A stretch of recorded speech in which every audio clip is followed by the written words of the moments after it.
Hey, good morning. I just wanted to say, first of all, thank you guys very much for coming to an 8:30 session on the last day of PDC. I really appreciate it.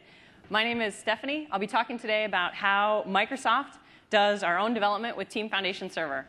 This is probably one of my, well, it's my second favorite thing in the world to talk about. My most favorite is actually futures and where we're going. So I have to admit, I mixed quite a bit of futures into this talk to show you guys a few things that were built.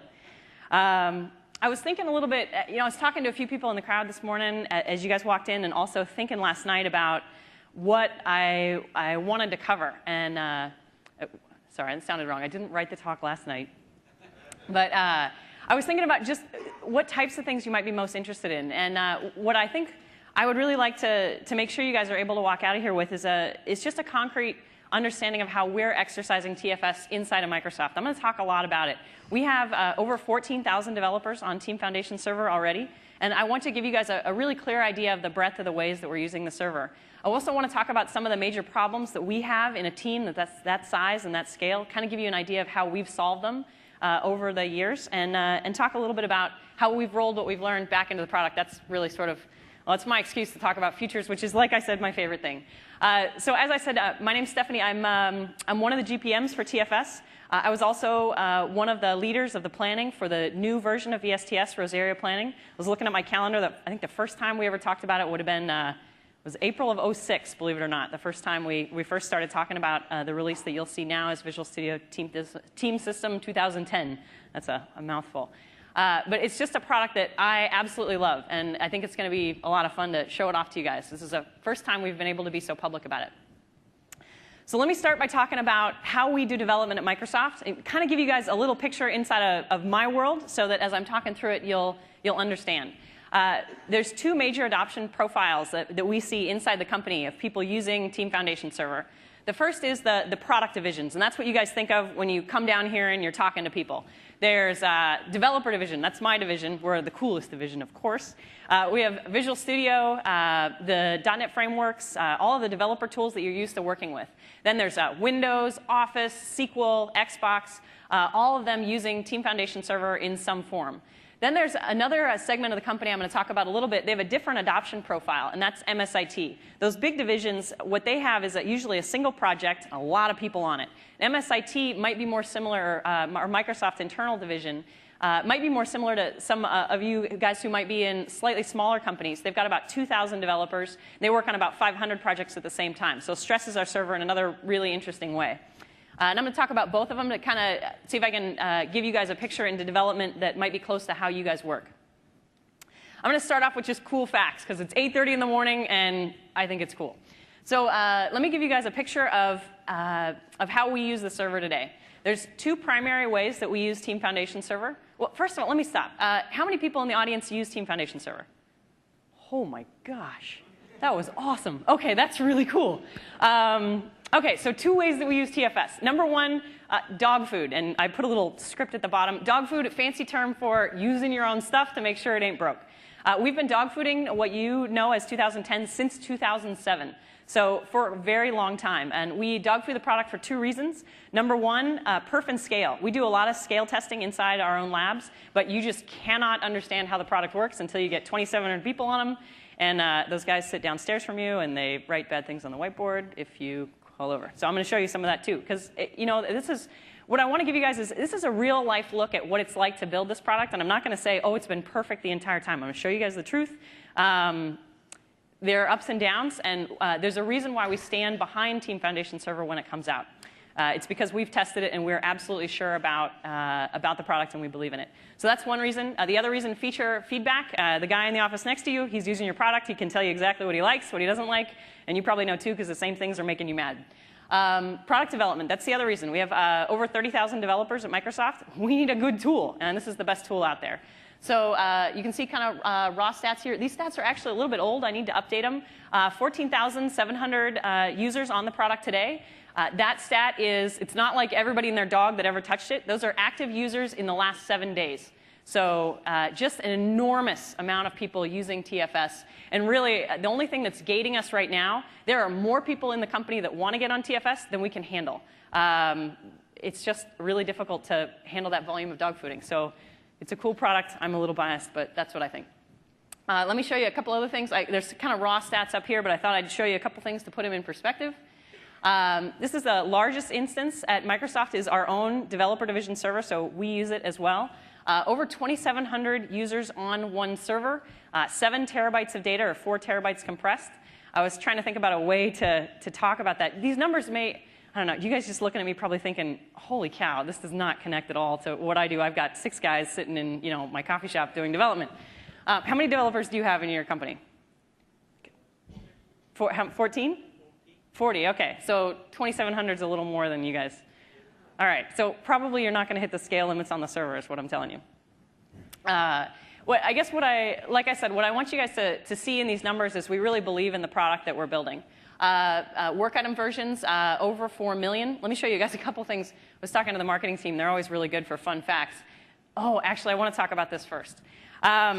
So what does it mean to dog food a server from 2007? This is what it means is there's going to be some pain. And what I want you guys to read this as is when you get Team Foundation Server, you will absolutely be able to count on the scalability of the server. This is a photo I took on, what day is today?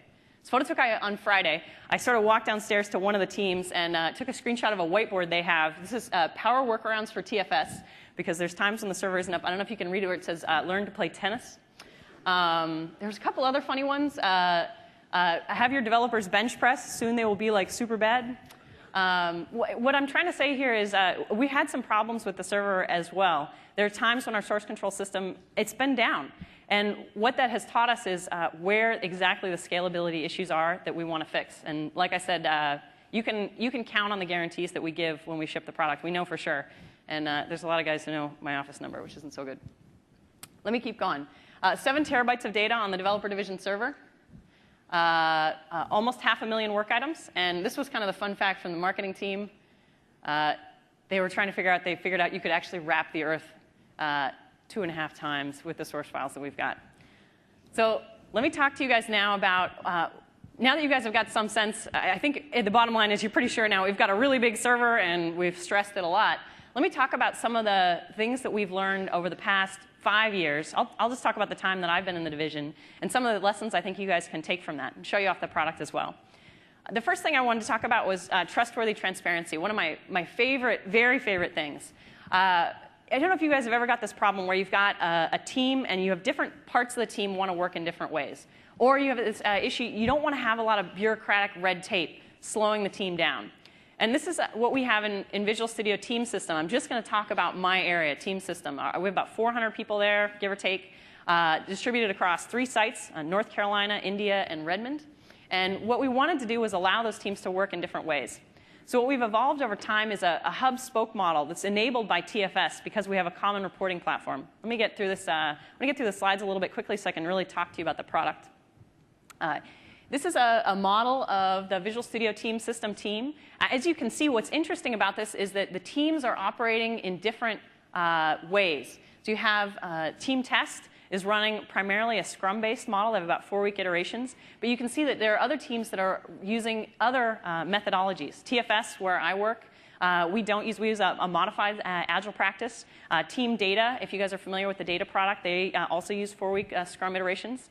So very different processes. What each team has done is they have optimized their process for what works best for them. And I hope this is something you guys may connect with, wanting to be able to allow teams to work in the way that's the best for them to be most efficient.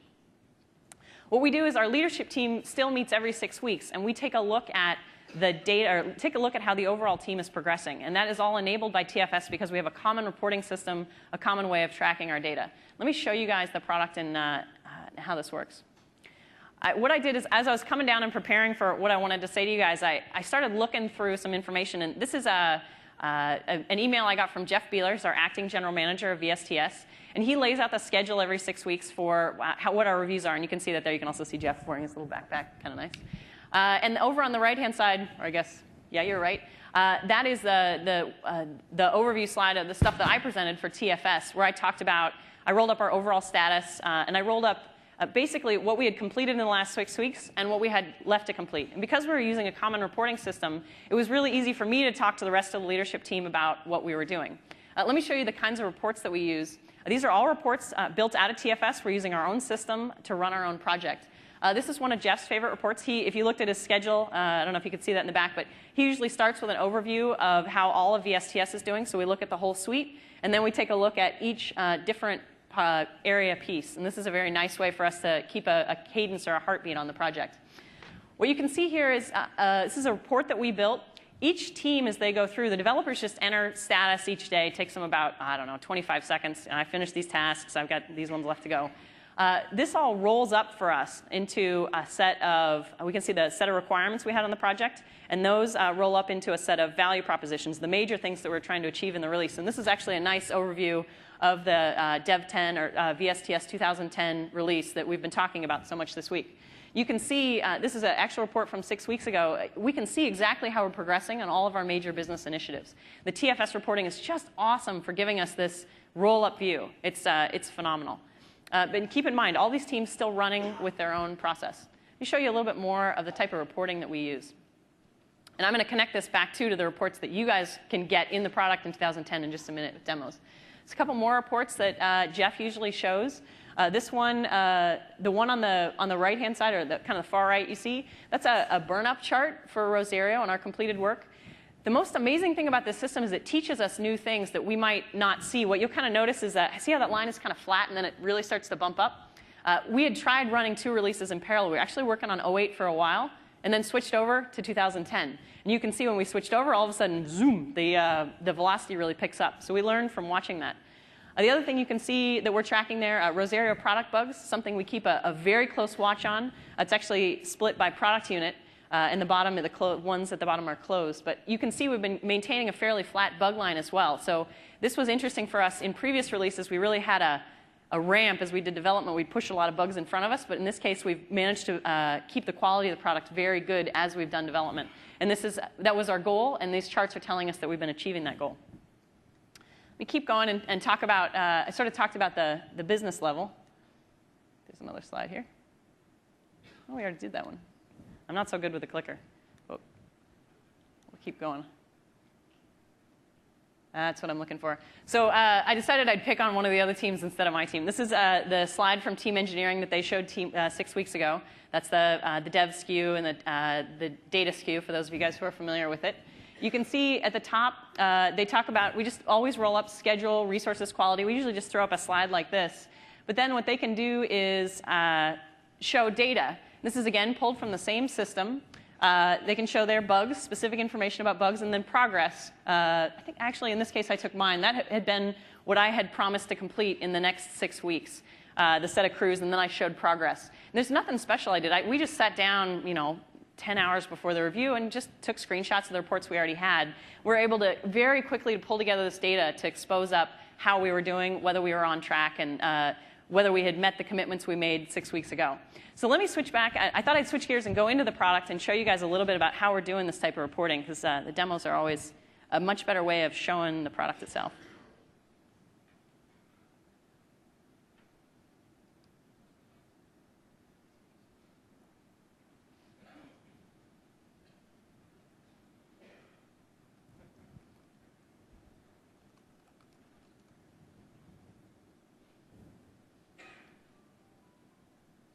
There we go.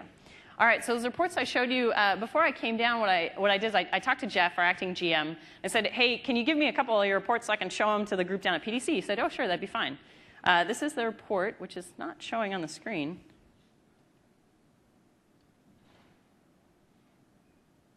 Huh. Just a moment.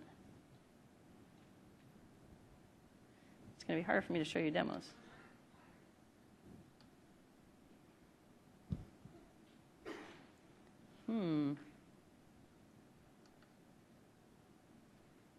Might need a little help from AV in the back. All right.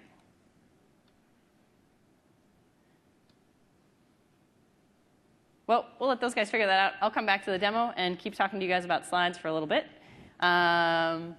Let's talk about a few more things. OK, so let me talk about, well, yes, that's the demo I was going to show. But we'll be right back with that. I promise you, it's very cool. Let's talk about planning and tracking. Do you think you can get this fixed quick enough for us to show it?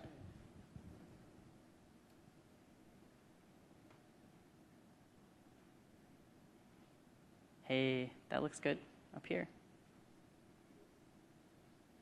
Doesn't look so good.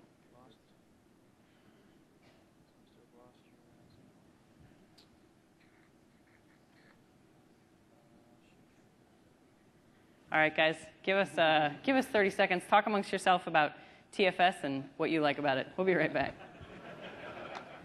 Looks like it lost your signal there.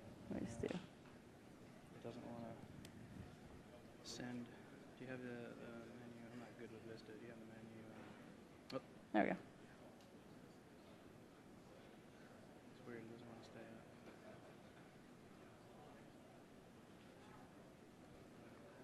It's not doing the multi-display. I don't want you to have to reboot. We've had a lot of the ThinkPads that we've had to reboot them. I can't reboot now. It'll drop all the demos. Yeah, let me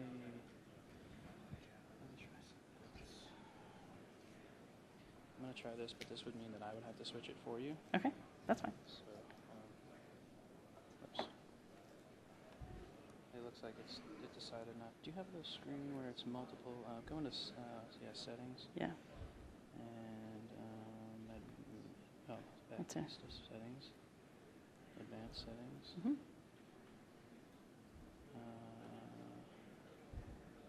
No, it looks like it's doing it. Go back. I hit OK.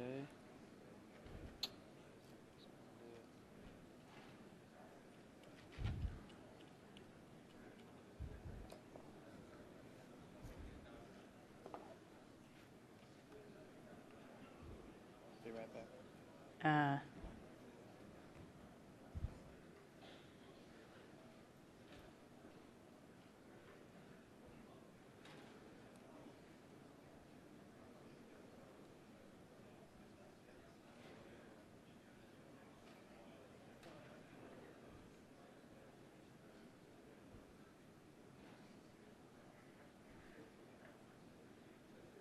There we go. All right. That's cool. All right. How do you guys feel about seeing some demos? All right. Let's do demos. Let me get into what I want to show you guys, which is, OK, that's cool. I could see it up here, but you guys couldn't. So what I want to show you is Jeff Beeler's reports. Jeff, our acting general manager, the guy with the cool backpack, what he does is he's developed a set of custom reports on Excel. He just queries the TFS database before our 6-week iteration reviews, and he takes a look at how we're doing. So these are the actual reports that I showed you guys. You can see what he's doing here is just pulling against the TFS cube, and you can get those reports up that he wanted. Let me take a look at. I was actually looking through these last night, and there's some kind of neat ones. This is one, I didn't even know he had this report. Velocity by PU, so we can see we've got more people in some of the other PUs. They can see they're getting more hours done. And then this was kind of a nice one, feature progress overall. This is a grid where you can see all the work. This is that same stair-step grid that I showed you. And he's just pulling this off of Excel, off of the cube. I asked him how long. He said it took him about 4 hours to generate these reports. But as I was talking to him, one of the things he also said to the TFS team about a year ago is, wouldn't it be cool if you could just go into the product and create a query and then use that query to generate a report in Excel? And we said, yeah, actually, that would be pretty cool. So that's what I really wanted to demo for you guys today. Let me just switch over here. No. Stay on the demos, guys. Thank you guys very much. OK. So what we're going to do here, I'm just going to right-click. This is a query I've created of all work items. What I'm going to say is just create report in Excel. Let me explain to you what this is doing. Like I said, as we use the product, it constantly gives us ideas about new features that we want to create. What this is going to do is set up a connection to my cube. So it'll set up all of the data connections, all of the information that I need.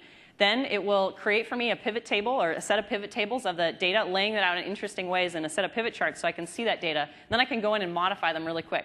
So what you've got here is just a fantastic system for custom reporting on top of TFS, a really quick way to get to your data.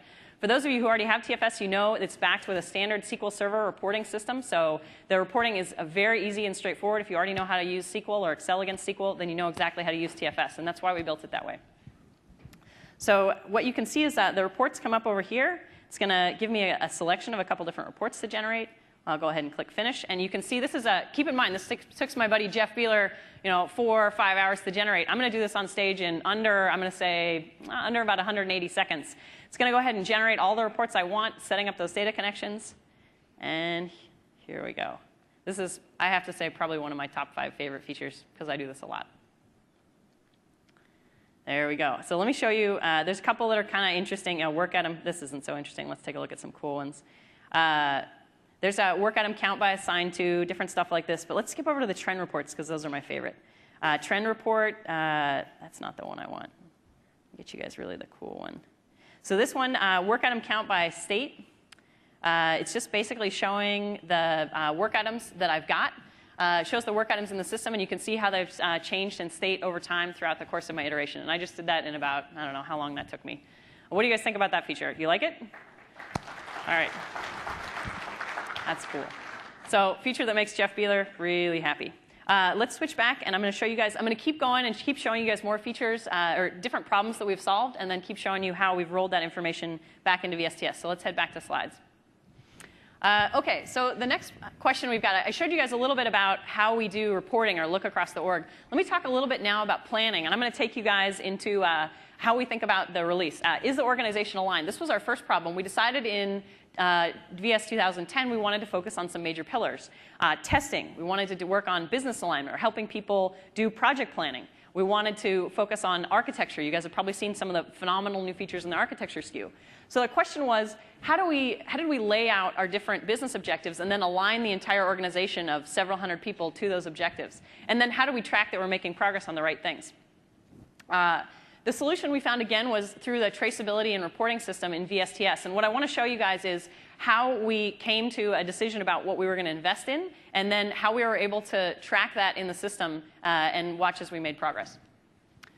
So this is let me show you guys the process we used in VS 2008. What we did is we defined at a high level a set of scenarios that we wanted to achieve in the release. This is an older release, and I want to show you how we were able to actually change this over time. The scenarios are all supported by what we call major value propositions, things like, what would be an example of a value proposition? I'd like to be able to plan my projects, do effective reporting using an Excel-based reporting system, something like that. Then those break down into experiences, and below that you have the individual features or what goes into the product. You guys can imagine doing something custom. TFS is designed to be a platform, so you can have your own way of defining the hierarchy of work.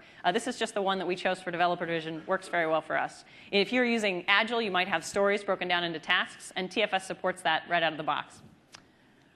What we found is, I'll skip these slides a bit. Oh, the slide guy did a couple changes on my slides last night.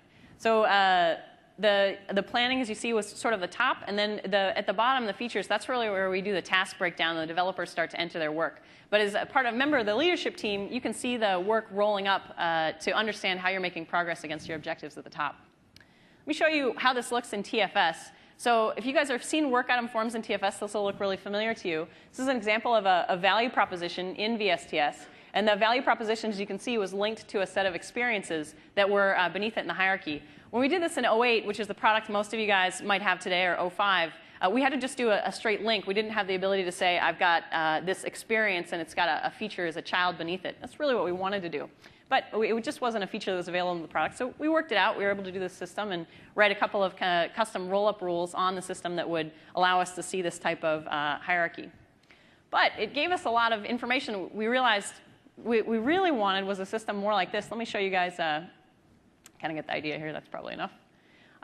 What we really wanted was a system where you could see a real parent-child hierarchy. So when we started to plan 2010, what we said was we have this set of pillars, like I talked about, set of value propositions, experiences. You notice we changed this a little bit here in 2010. So we went in, modified the process that we were using, but we also changed, and that's something that you can do on top of TFS, all of you today. Just change your process to suit exactly what you want. It's designed for that. But one of the other features you might want in the platform, in TFS itself, is the ability to do this linking as a parent-child hierarchy. So you can see like a pillar with a child of the value props. Let me show you how this looks in TFS today. Like I said, 2010 is the system we're already dogfooding. So it's possible for me to show you what the product will look like using our own progress. So let me take a look at 2010 planning. Actually, that's not where I want to go. This is what I want to show is here. What you can see is the value propositions. But now you notice there's a bit of a change. You can see child features below this. So here's a value proposition, but the features are linked to it as actual child links. So for the first time in the system, we have real hierarchy. And if you drill on any one of those features, you can just double-click on it and see beneath it, it has a set of sub-features, and those break down into tasks. So let me switch over and show you guys a couple of different things. I want to show you guys how we came to the set of decisions about the value propositions that we put in the release, and then show you a little more about this parent-child hierarchy that we use. So switching back to the demo, I thought I'd first show you, this is just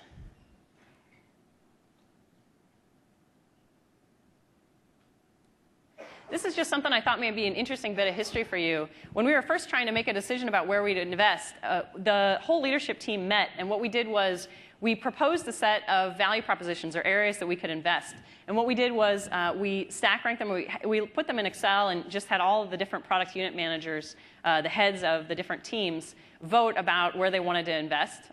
We took the different axes, what was most valuable for platform to satisfy users, what was the best experiences for the product. And what this allowed us to do was have a really effective decision-making discussion as a leadership team about the best investments. But what was so powerful about this was this process can happen anywhere in any form. We happen to do it in Excel. There are some fantastic tools coming out in Project and Portfolio Server that help you do this right on the server. But what we're able to do is then import those into the product. So that's where you're seeing those value propositions actually in TFS, so we can track what decisions we made and what work was associated with them.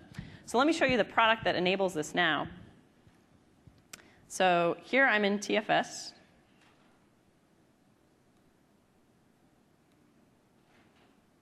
All right. So what I'm going to look at here is an iteration. And here's a backlog for a given iteration. And what I'd like to do is create a hierarchy. In this case, I'll just do a simple one of stories broken down into tasks. So as I make progress on my stories, I can see how they roll up into tasks. So let's say I put a set of stories in the system before I started to make this demo a little quicker. What we'll do is we'll just grab a couple of stories, maybe this one, and I'm just going to drag these right beneath this story. You can see the story is now apparent, so I've got tasks as children. I'll drag this one beneath this story. That's pretty cool. Show you a couple other features. There's a lot of new features of the shell that make this easier. I can do things like see things on the side. Let me move it down to the bottom just for kicks to make it cool. Just going to hit save on that. And what you can see is this has automatically created a parent-child hierarchy. Let me just drop these in beneath it. So I've now got the user story broken down into tasks, and I've got a nice hierarchy there. What do you guys think about the hierarchy features so far? All right. So what would be really cool would be if you could have this hierarchy preserved even as you went into Microsoft Project. And let's say that's another way we do planning, plan things out in Project or in Excel. So I thought I'd show you guys that too. Let me just show you planning in Microsoft Project. Before we got started, I set up a little project file. It's bound to that same thing, but you can see I just made those changes. Let's just hit refresh here. And what this should do is refresh the project file, and you'll see the parent-child hierarchy is now completely shown in Project. So it's stored in TFS as the master, and I can see it right here in Project, which is fantastic. And let's go ahead. And I'm not actually done just yet. Predecessor relationships too. Let's say we want to make this story here 254 dependent on 253. So let's just set that up as the predecessor, like that. Oh, can't do that. Summary task can't be linked to one of its subtasks. Well, let's do it in here. Must have this. Oh, I've got the wrong. I was looking at the wrong IDs. One. There we go. So I'm just going to save that, and you can see. Oops, I want to publish that to the server. You can see I've now set up. So I have to finish one story before I start the next. I can do this too in my tasks. We'll just do this for kicks. 2, 3, 4, 5. Kind of save those like that and publish this. Now, one of the problems people have had in the past with TFS and that we had in our planning is if you do this layout in Project, it's not preserved. So you have to kind of save the project file. We thought, well, wouldn't it be cool if TFS could save all that information? So I've published this now to the server. And let's go back and take a look at some of these tasks. And let me just show you the tasks that we were looking at. Take a look at this, this user story. And I'm going to take a look at the other links that it's got. And you can see it now has a successor relationship. So it's actually preserved the predecessor-successor relationships right there. And so if I was to close this project file and reopen it, it will preserve all the relationships. So that's project. Yeah, these are pretty cool. So the last thing I wanted to show you guys, I've showed a little bit about Project, but I also know there are a lot of audiences that like to work in Excel as opposed to Project. So I thought I'd show you a little bit about how we've been doing planning in Excel. And for this one, rather than show you a demo on the server, I'm going to show you a live demo of how we've been using our own, using 2010 to run some of our own teams. Just exit out of here.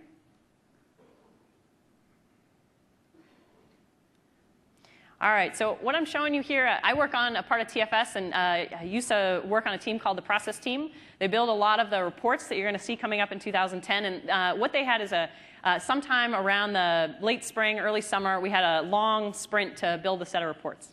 And as we were building it, we had just finished building a set of Agile tools as well, an Agile workbook that's going to ship in the product. And so we thought, let's dog food that. That would be really cool. So this is what you're seeing here is something that you'll get with Visual Studio 2010. What you can see, let me just show you. This is going to look familiar to you guys. This is just show you my list. This is a standard list bound to TFS, so you can see all of the different tasks broken down here in Excel, which is nice. One thing that you'll notice in Excel that's different from before, just show everything, is that you now not only in the client and in project have parent-child hierarchy, but here in Excel I also have parent-child hierarchy. You can see here I've got for us we have deliverables broken down into tasks, and that's also preserved, so you can go in Excel, add new children, and that'll be preserved in round trip to the server. So just fantastic support in Excel. But wouldn't it be cool if, as long as I've got these here, I could just go over and find out how's my team load balanced. So I thought I'd show you this. This is pretty neat. You can see I've put in enough data here that I can see a capacity planning view across my entire team. In this particular case, I can see I myself, let me just scroll down a bit. I myself am a little bit over-allocated. I've got a guy on my team, Sanjeev, is a little bit under-allocated. So I can just switch back, and I'll just find my tasks really quick. And I'm just using the features of Excel here. This is probably what's so neat about this tool is we're just using Excel, which is a fantastic project planning tool, the #1 tool in the world today. And we just have used the linking with TFS to make it a very powerful iteration planning tool. But you can then customize it because Excel is such a nice customizable solution. So let's take a look. I've got a couple other things here that have work remaining. So let's just bump a couple things over to Sanjeev. He's a nice guy. He won't mind. Plus, he's not here in the room, so he can't fight back. Poor guy. Let's take a look. And you can see that dynamically just reallocated stuff over to him. Looks like I've still got a couple things. Let's move a few more things to Sanjeev so I can get in the green. Down here, it's going to be hard to get work done while I'm on stage. And let's see. Oh, need a few more things for Sanjeev. There we go. There we go. And I'm now green, and he's a little bit in the red, but he's a really smart guy, and he'll work hard. I know he's up there in Redmond right now. Well, I'll have to tell him this when I get home, since this is live. But what you can see is that let me show you a little bit of the background. I kind of wanted to cut to the chase and show you what was cool, but in the background here, I was able to enter in, and this is all a live demo, but off of exactly what you'll get in 2010. I put in a lot of information about my current iteration. I was able to actually draw historical information from previous iterations that we'd done, some basic holidays. Those of you who went to the Agile talk will have already seen this demoed in a lot more depth, so I'm not going to go into too much depth here, but you can see we were able to use this to really understand what our plan needed to be to run the sprint. It's just a fantastic tool. It also has some really nice things built in. It's a built-in burn-down chart. You can see for this particular sprint, we started a little bit above the line, and we were able to use this burn-down to come in below. Again, the fantastic power of TFS is this type of reporting. It shows you information about how you're making progress. You can see towards the end what we learned is a lot of our features have a bit of a tail as we finish out our quality gates, and so we were able to monitor that really closely. You can see our actual trend line just a little bit below the graph. And all this, again, available in the 2010 product. There's a couple other features that are nice. Velocity tracking. Our PM, Sanjeev, he was actually playing around with it and added in this feature. We were trying to figure out if we were on or off track, and he added in this, which shows you your current velocity and what you need to be on track. The point I guess I'm making here is Excel, just a fantastically powerful tool because you can customize it so quickly to see what your team needs. But we've set it up by default to work really well for you right out of the box. So just one of my favorite things. So with that, I'll switch back and talk a little bit about some other aspects of VSTS. Let's go back to slides. All right, so and Excel planning, how do you guys feel about that? Useful, interesting? All right, not as cool as project, I guess. I'll keep going. Tracking in Microsoft Excel, I already talked a bit about this. I'm just going to skip over. It's a little easier for me to do the demos all as a block, a little more fun. So the last thing I thought I'd talk about in terms of our tracking is I've showed you now how we were able to set up in project our different areas that we're able to track. in Excel as well, planning and tracking.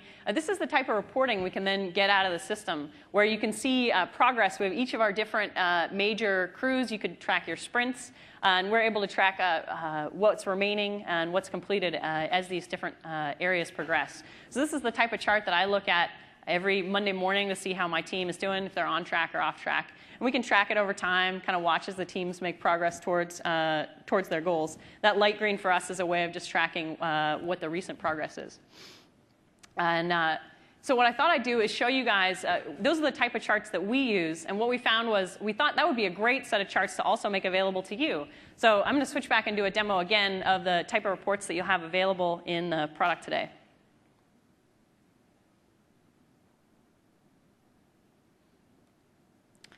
All right, so what you see here is VSTS.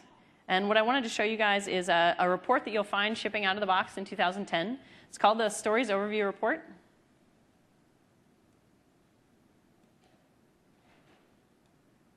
And what you can see here is a very similar report. So if you have a set of stories that you're tracking in the product, which we set it up to work this way by default, you can see the rate of progress on those stories as you track towards completion. This is doing automatic roll-up on those parent-child relationships that we talked about. But we also thought, gosh, wouldn't it be cool if we could actually improve for our customers the information that they get? One thing that I can't see right now on our deliverables is what's the test progress, how many bugs are filed against the individual areas that we're working on, how many hours they have remaining, and what's the suite of tests. So really get a complete overview or picture of how we're doing on this individual story or deliverable. And so that was a feature that we rolled back into the product that you'll get that I think is even a bit better than what we use up on campus. So just a really nice set of reports. And the set of reports that you'll find we ship out of the box are ones that we have listened a bunch to our customers about what you need, and also taken a look a lot at what we use in-house. So the same type of reports we use for bug tracking, progress, those are also the ones that we make available to you in the product. Let's switch gears and go back to slides. All right, so we've talked a little bit about transparency and federated system inside of teams. I talked a little bit about planning. So I thought I'd switch gears now and talk a little bit more to the developer side of the audience about some different topics like branching, development, quality gates, how we do that in a really large team. So Visual Studio, the developer division, like I said, it's about 2,700 developers. And one of our biggest problems is maintaining quality in a team that big. That's just an enormous set of people to keep on track. And so what we found over time is one of the ways you may want to think about doing this, or one of the problems we've had in the past, is that we've carried a lot of debt forward. And what that has done is it's really impacted our ability to close down releases. As I said, this is not a talk where I'm going to get up here and show you guys a talk about everything that we've done perfectly in the past. I want to be honest about some of the areas where we've made mistakes and hope that you can learn from some of those things. The biggest lesson that I've learned, or that we've learned in the past 2 years, is not to carry debt on your features. It's become a very common principle also in the Agile world that as you work, it's very good to eliminate all of the debt that you have and make sure a feature, when it's complete, is completely done. So it's not just code complete, but your performance testing is done, your security work is done, all of your bugs are checked in, everything that you know about. So you're really finishing something completely ready to ship, or you're constantly in a shippable state. I thought I'd give you guys a little bit of a view into why we thought this was so important. This is a map of Visual Studio 2005. It's our bug burn down for that 2005 release. And this was a very, very steep trajectory. For those of you guys who are in the front, you can see the number on the chart is 25,000 bugs is what we had when we were entering beta 1. It's just an incredible bug load. You know, for those of you guys who've got teams of 40, you can kind of imagine how we might have felt about this. It was, looking at a bug load like that, it wasn't just bug debt. You're looking at debt in a lot of other areas too. This reflected performance debt. We had not done our work to get performance right in the IDE, and other areas as well. Now, we were able to work hard to turn that around and get into a shipping state, but living through this ramp is something we decided we never wanted to do again. It's very difficult to predict what your end date is when you're carrying so much forward. What we decided to do was switch to a different system. And I'm going to talk a little bit about the system. It's something called Feature Crews. It was developed in the Office team in the last several releases. The reason that we looked at them is if you look at the history of Office over the past, I'll say 6 years or so, they have a very nice cadence of regular releases every 2 years, or roughly every 2 years. And what they've developed internally is a system called Feature Crews. where what they do is each feature they work on until it's absolutely done or completely done. So the feature is feature complete, so that means all the features work. But it also is test complete. All of the testing is done on that feature, including any automated tests they want to write. All bugs are fixed. Static analysis is done. If you guys are familiar with any of the static analysis tools that we ship in Team System, it's the same set of tools that they use. They do their performance testing, usability testing, security testing. Everything happens there in the feature crew. And the idea is it's kind of like a lot of you guys probably own houses. The idea is you're never buying with a mortgage, maybe something people can empathize with right now. You're paying in cash up front. You own the house when you walk out. Now, you might buy it and find some stuff is broken later. It doesn't mean we don't find bugs later on as we integrate. But what we're doing is saying things are completely done when we finish. I thought I'd talk a little bit more about the quality gates as well. A lot of the quality gates are automated. And this is, again, one of the things you get with the Team Foundation server, this type of system, as you buy it. What you're able to do is, as you finish development, you can take a system like TFS, and what my team has done today is we have an automated build that kicks off. The automated build runs a set of automated tests. It runs automated static code analysis. We have to localize in over 10 languages, so it will also automatically kick out a build which is localized, so we can then analyze that.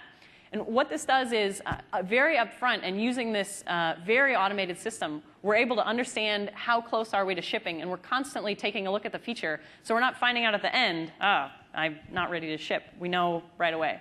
So it's a very, very good system. I can tell you, as someone who runs a development team, this is something a practice I would absolutely recommend, and I would never go back to that practice where we used to just do development and then say, oh, well, we'll fix the bugs later.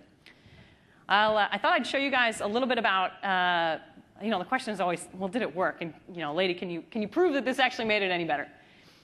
Let me show you guys a picture here. On the left-hand side is Beta 1. On the right, this is Visual Studio 2008 Beta 1. For those of you guys can see, we started with 5,000 bugs and burned down. Just an incredible, monumental change for us. And this is just from that process change of carrying no debt forward. A much more methodical walk towards the end, and I can say much less, what's the word I'm looking for? Stressful for those of us who lived through it. It's just do things right from the beginning, and you'll be able to do them right all the way through to the end. So really a fantastic change for us. All right, the next thing I thought I'd talk about a little bit is branch strategies. I'd considered taking this out, but a lot of people were very interested in how we did branching. Branching in our divisions is very difficult. You talk about developer division, 2,700 people checking in on the same code base, you get a lot of churn. And that's probably the same type of problems that you guys have.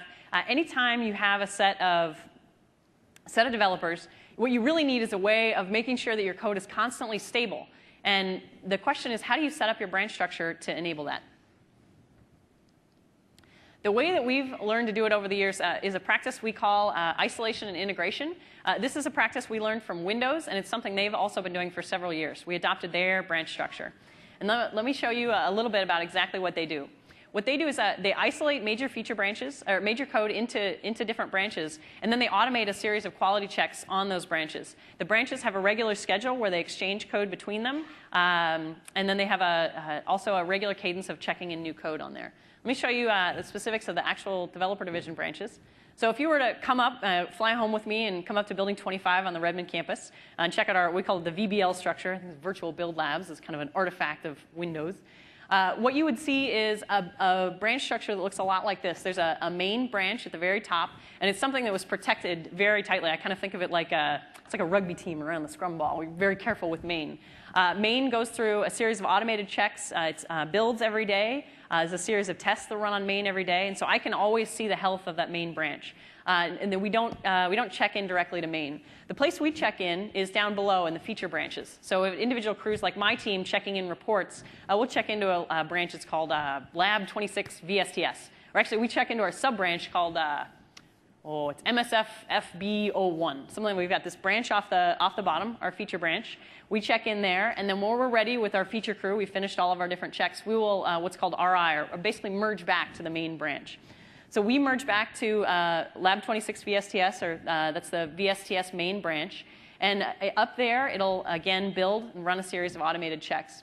So then there's a schedule of exchange code between those different branches. So the 26 VSTS will exchange with main on a regular cadence. And the same thing is happening in the CLR team, WPF, main parts of Visual Studio. So all those features that you're seeing coming in, they're all using this standard branch structure. And this is how we maintain stability in the code base. If you don't isolate like this, what you end up with is a lot of people checking in on the same place. And that's very difficult to stabilize such a large group.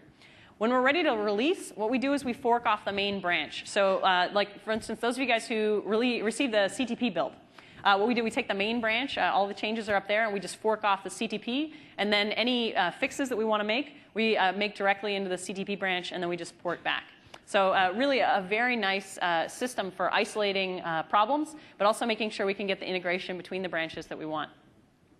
There's a couple of features I thought I'd highlight about this. A couple of things that you really need to do or run a system like this. One is you need a way of guaranteeing the health of the branch, or making sure as you're checking in, you're not destabilizing.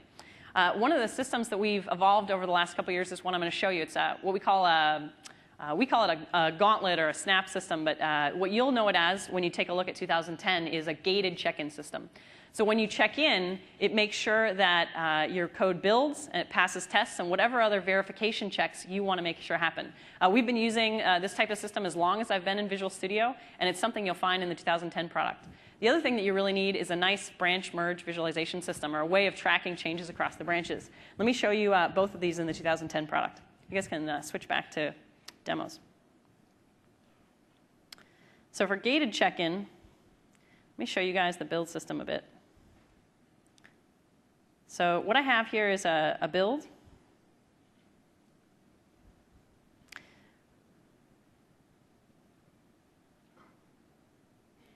How many of you guys have used the build system in TFS before? So you're familiar with what I'm going to show. OK, so that's not as many.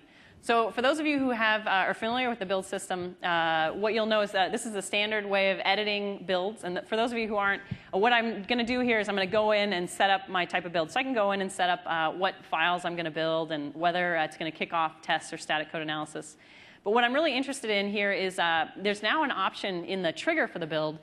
We have always had, or we've had since 08, manual builds, scheduled builds since 05, continuous integration build in the 08 release. And now for the first time, we have a check-in build, or a trigger where every time a user checks in, it'll trigger a build and do a gated check-in. The gated check-in will block check-ins on the workspace. And so what it does is it takes the check-in and it shelves it.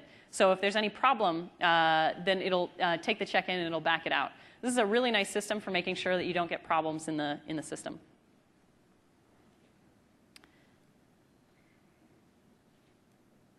The other thing I wanted to show you guys was a little bit about branch visualization. And this is, I don't have a ton of time, so I'm going to show a little less on gated check-in, a little more on branch visualization, since this is really about branching.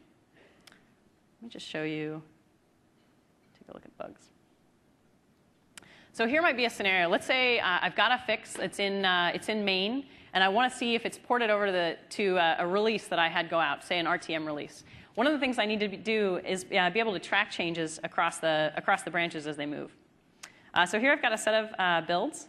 I'm going to take this bug, and I'm just going to do a quick track work item. And what this is going to allow me to do is track where this change was checked in, because the change set is actually linked to the bug form.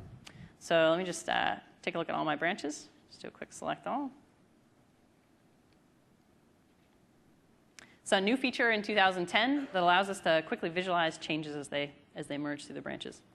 So what this is going to do is it'll look at all the different branches that I have, and it'll track the change. This is pretty cool. It's tracking that change as it moves from branch to branch to branch. And I can see exactly where it is in the branches and where it is now. I can also take a look at, this is kind of a timeline view.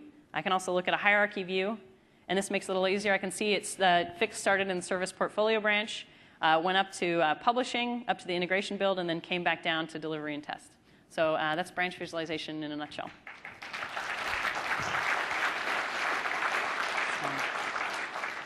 Yeah, also one of my favorite features. Let's switch back to slides, and I'll show you guys a couple more things to finish this up. All right.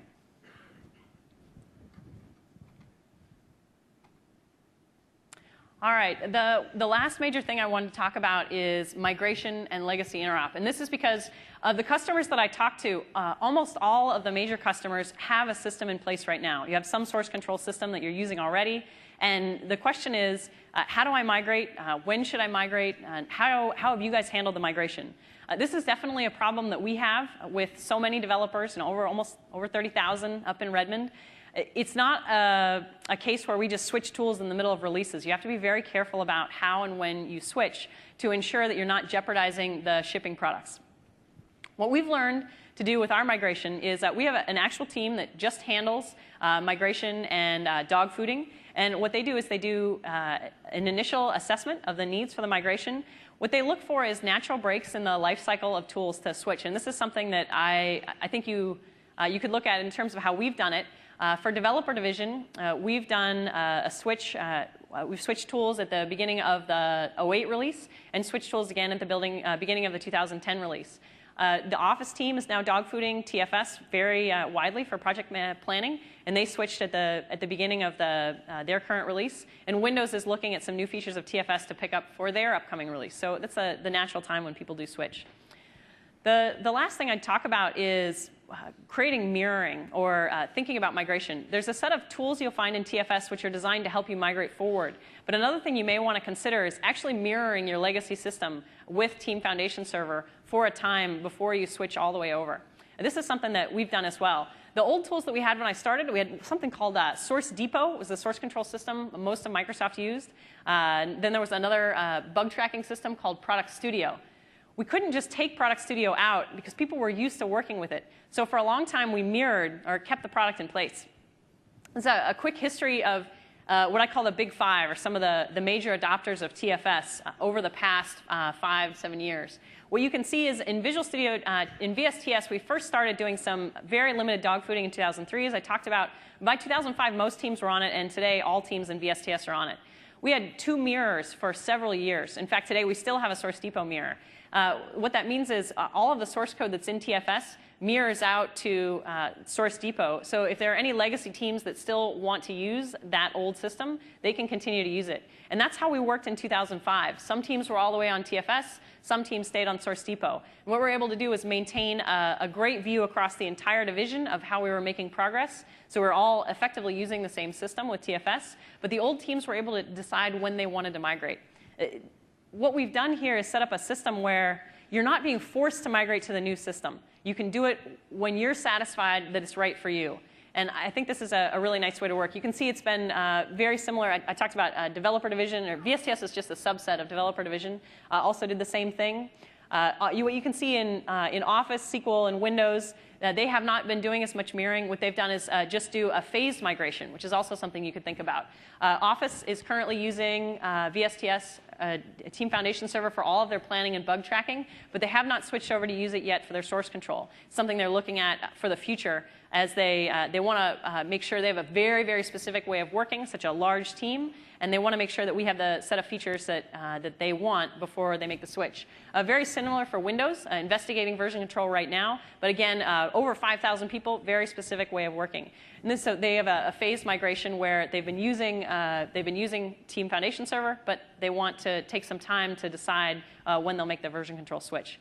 So this type of mirroring, phased migration, and then stage migration at switches in the product lifecycle is something that's been very successful for us in terms of not destabilizing releases by tools changes.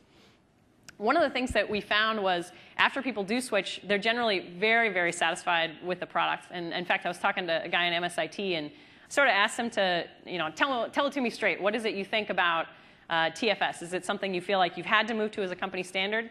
And what he said was, he said he wished they'd started using it a lot sooner. Said he would absolutely never go back. MSIT at this point has every single active project that they have on TFS. The other thing I thought I'd share with you was a bit of a quote. As I was doing rehearsals for the PDC, I talked to Shoshana, who was the major project manager for the 08 release. One of the things she talked about is something you may run into as well, which as you're moving to a new set of tools, it can be not just a technical issue, but also a bit of a social issue around TFS adoption. People may not want to switch to a new tool. They may not want to switch to a new way of doing project management. And they, like a lot of things, people like to change in their own time, in their own way. Our philosophy is we've built the very best tool. We believe is the best tool in the world. It's what we use. And I believe the tool speaks for itself. So one of the things that is fantastic is people can do this type of phase migration and decide for themselves that they think it's right. And I think that's really much better than anything I could say in slides, is to use it and decide for yourself that you really like it. What Shosh said, which was really cool, is that the tool is fantastic because once they got into it, the flexibility was so much better than anything they ever had before. They were actually able to change the process on the fly for 2008 and optimize what they were doing. And that's coming, again, like I said, TFS is this basic foundation for work item tracking and source control. But you can put your own process on top. I've talked about our way of doing pillars and value propositions, or in 08 we had scenarios and value propositions. Those are all things where you're able to change just as we were able to change them and innovate as you go using a very nice set of tools. The tools that we have, we provide for you a set of things out of the box with TFS that'll help you with this type of phase migration and with synchronization. I put in here in the slide deck to make it easier a couple of links to synchronization migration toolkit, which is available on the web. And these slides will be posted too, so you can get to these links. But we already have shipping Visual SourceSafe migration tool if you're trying to migrate from Visual SourceSafe. ClearCase and ClearQuest, we have migration tools for that. And then an initial tool for HP Quality Center. I'd also highly recommend there's a set of solution providers that do this by specialty, by trade. They're very good at setting up this type of synchronization or the sync mirrors that we've done in the past. You can do exactly the same thing in your organization if you're interested. And that's something you can follow up with offline. I also had a chance to announce something that is coming out as of yesterday. For this first time, we have a HP Quality Center connector, so you can connect up to HP. If any of you guys have bugs that you're tracking there, we have now full defect synchronization. This is a pre-release on Microsoft Connect. The final release date hasn't yet been announced, but if you're interested in trying this out, or you have HP Quality Center and you'd like to use it with TFS, just contact me after the show.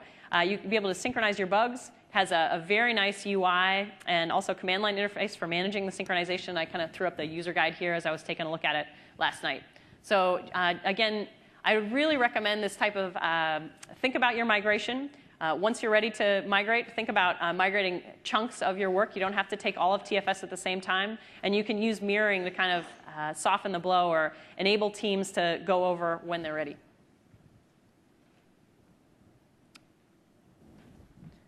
So this was kind of my final quote. I was talking a little more to MSIT, and as I said, I was asking this guy, what do you really think about TFS? And he said, I can't imagine what you do if you pulled TFS away anymore. So this was kind of nice for me to hear. They've been very satisfied with it. I feel the same way in developer division.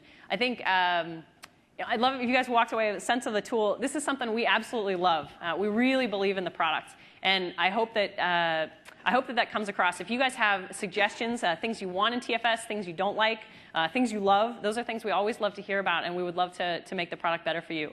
It's something that we use just incredibly in-house, and that really gives us a sense of what works and what doesn't. This is kind of just a quick slide from MSIT. They talked a little bit more about the types of benefits that they've gotten. And this is something someone had particularly asked me for.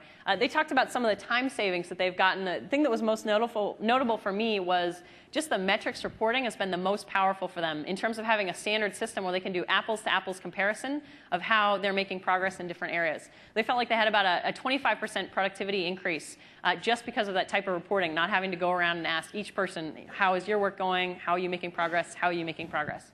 They also, just the source control and the defect resolution have also been huge for them, although the reporting has been by far the #1 favorite system for them and also one of our favorites.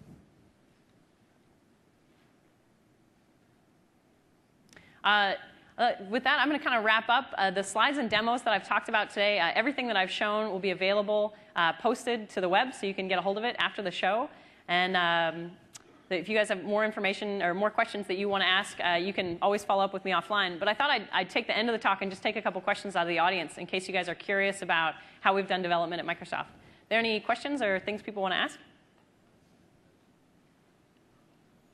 Question? Scrum template do you use? Say again? Which Scrum template do you use? We have a custom Scrum template that we've developed for in-house use, but we'll also, you can get a Scrum template that ships on top of TFS that's available with the product. Okay, thank you. Yep. Other question over here? Hi, I'm not familiar with the product. I'm just curious, what happens if there's a conflict between changes when you merge? How does that work? TFS ships with a conflict merge resolution system, so you can see the set of conflicts and then walk through the changes. In the 2010 version, it will auto-resolve. You can actually choose to auto-resolve a lot of the different conflicts. And that's something that Brian Harry covered in his talk, which is recorded. You can take a look. It's a great view of the new conflict resolution UI that's coming out. Thanks. So a question over here? Hi. We've been using Team Financial Service since 2005, and we made quite a bit of changes to our process templates. Yep. One of the things that we kind of struggled with going to 2008 was really identifying the changes you made to work items and whether we wanted to include those in our existing. So kind of is there any thought to a comparison tool or a diff tool between process templates? I see a lot of more struggle guests going to 2010 with all new features. Yes, that is something, a comparison tool between different process templates is something that we've considered and is on our backlog. I'd love to hear more about what you're interested in. It's not planned for 2010 right now, but it's definitely something we could consider for the next release. Great, thank you. Yeah, thank you. Question here in the middle? Ooh, a lot of questions. Just want to start by saying that we love TFS and we really appreciate all the work that you're putting in. We've been going through some pains, but what keeps us going is knowing that you're doing all this.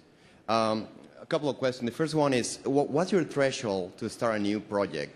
Like a major version of the product or a sub version? How do you decide when to start a new project? Currently, the way that we do it in developer division is when we start a major new project. That's when we start a project in TFS. What we found is it's really when we have a new process that we want to apply is probably the major breaking point. At this time, TFS doesn't have the flexibility to change. It's not easy to change the complete way all the work item types are in the system. And so if you want to make a comprehensive change, you're planning a new release, that's really a good time to switch over.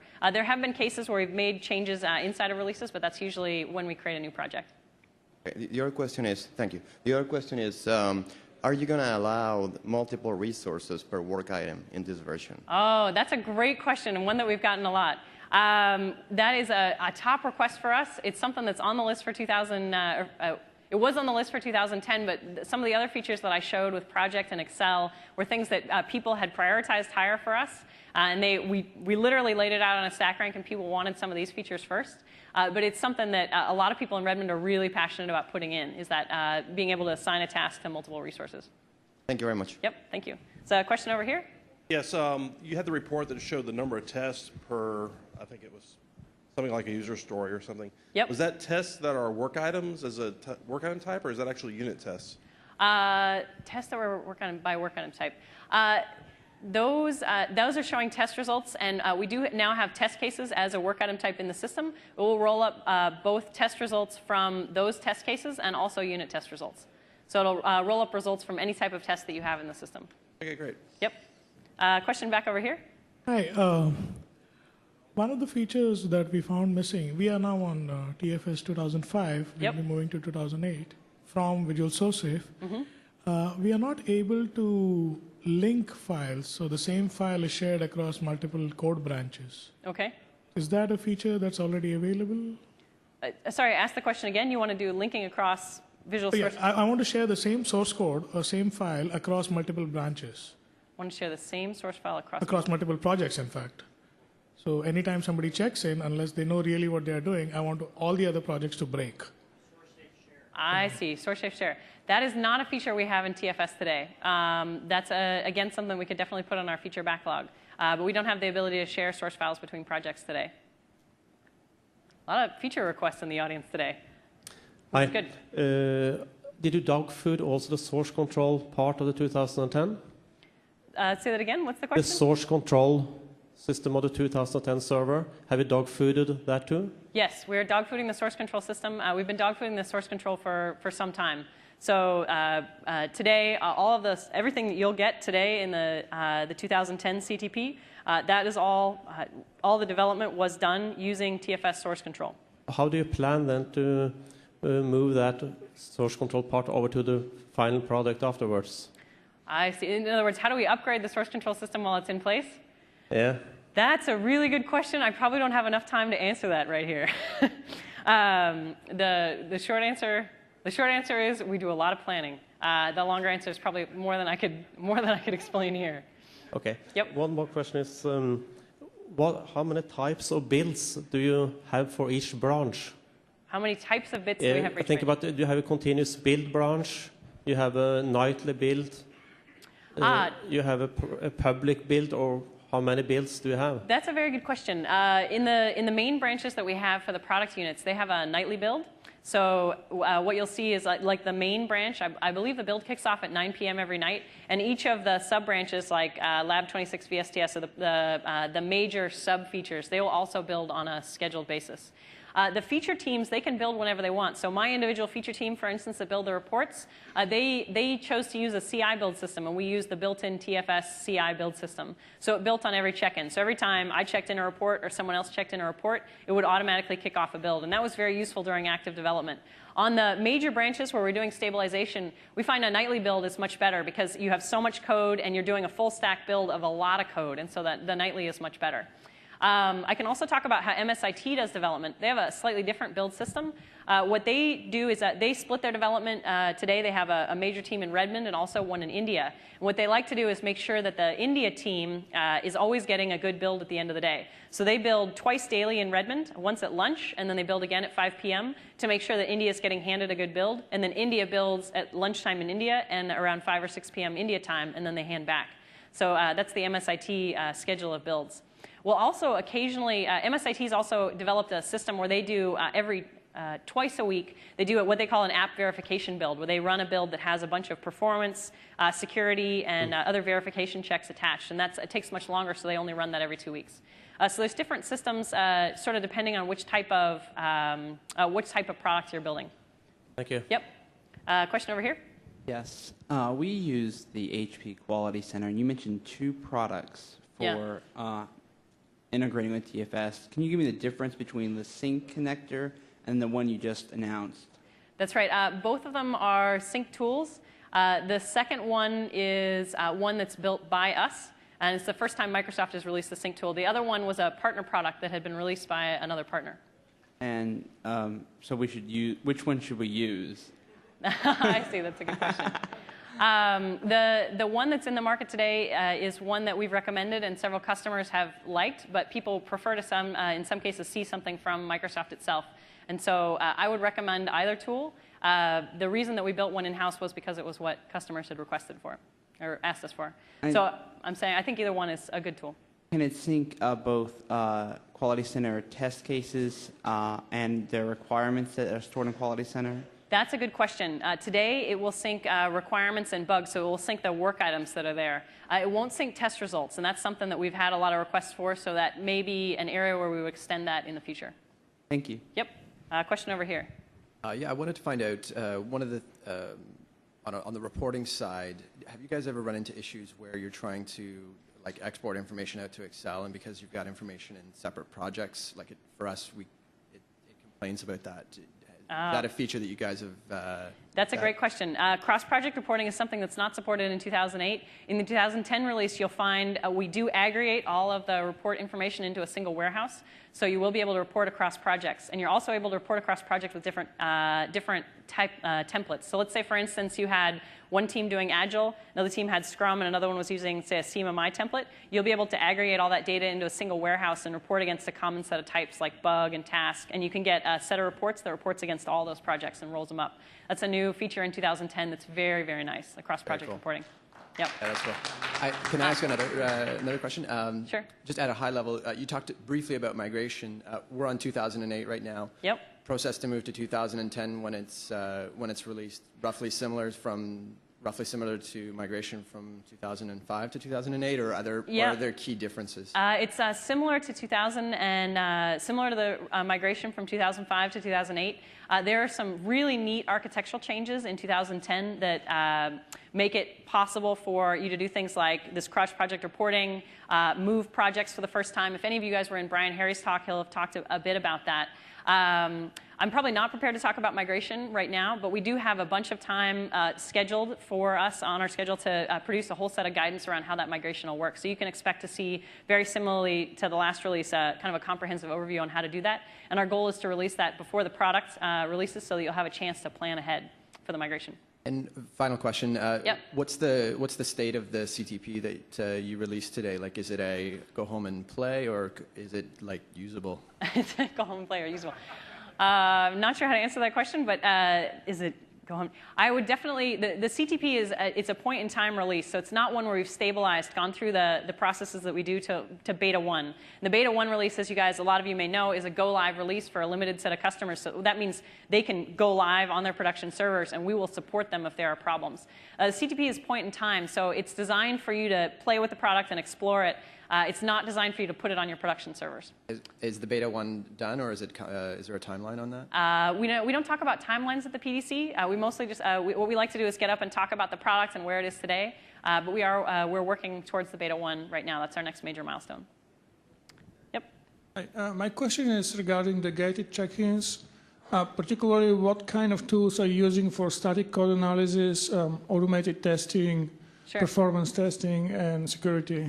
Yeah, it's a good question. We use the same tools in-house that you can expect to see in the shipping product. So FXCOP, what's known as FXCOP or static analysis, which ships with the dev SKU, is the same tool that we use in-house.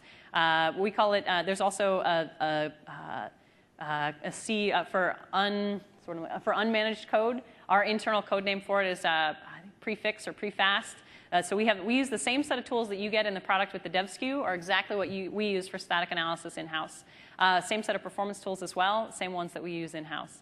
So and the security, for security what we use is a threat modeling tool. There's security checks in FXCOP or the static analysis tools themselves. We also use what we call a threat modeling system, and that's something if you look up the SDL on Microsoft, you can just live search for SDL or security development lifecycle. You can get access to all that same information about how we do our threat modeling. So that's something that we publish as well.